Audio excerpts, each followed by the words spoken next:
Good Monday morning. Well, have you caught your breath yet? I think we talked a couple weeks ago about how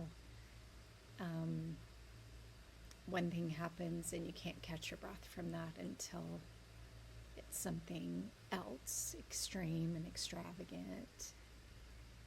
And it's been a lot of that lately, the devastation, the heartbreak, the death, the loss.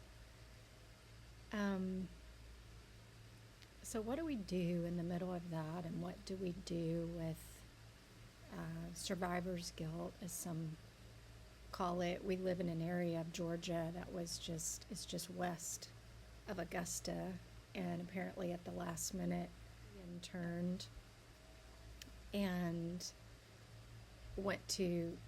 gave Augusta what we were supposed to get, and you can't make sense of that kind of thing. So what do we do with all that we feel and all that we're going through? And I think probably the greatest thing that I realized was when I got a call from one of my closest friends who was without power for at least a week, I think, maybe longer. And she talked about how in her street, I think that was the parameters, but inside of her street, they were the only one with a gas hot water heater, the only one with gas stove. And so even though they didn't have power for other things, they had those things. And so neighbors came over and took showers. They came over and brought their food. They had a friend who did have power in one of his buildings, and it had a big commercial ice maker, so they were able to get ice to save some of their food. And they gradually cooked their food together, and they would come together and have community dinners in the backyard. And in our young adults at church, I know I'm not a young adult. They're gracious to let me and Philly come. Philly was talking to them the other day in Acts about what the early church looked like. And it looked a lot like my friend with me. She said, I can't describe to you the small, detailed ways the Lord has loved me during this time, and in the hard, and they didn't suffer loss of their home, or they suffered loss of power and food. But she said, I just hope everybody is getting some of this. And I told her, I said, they have the same God. And I'm seeing stories of impromptu baptisms and hearing stories of so many salvations, because for whatever reason, so often we don't come to those places of deep surrender until we have a deep encounter with the lack of our self-sufficiency.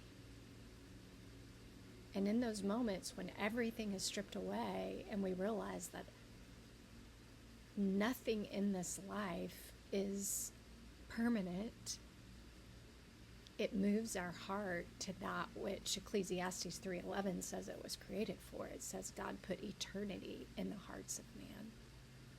So I just want to tell you that today, if you're like me and you can't quit watching and you're obsessed with the news and you feel like you just cannot do enough, I want us to take comfort in the fact that there's something we can all do. I love that years ago we heard a quote, do for one what you wish you could do for all. There's something each one of us can do.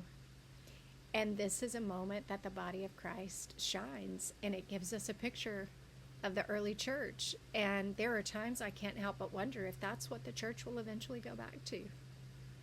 If we will end up looking like the Acts church again, where we're in our homes and we're sharing meals and we're figuring out childcare and we're doing all of the things that the early church did and dealing with all that they had to deal with.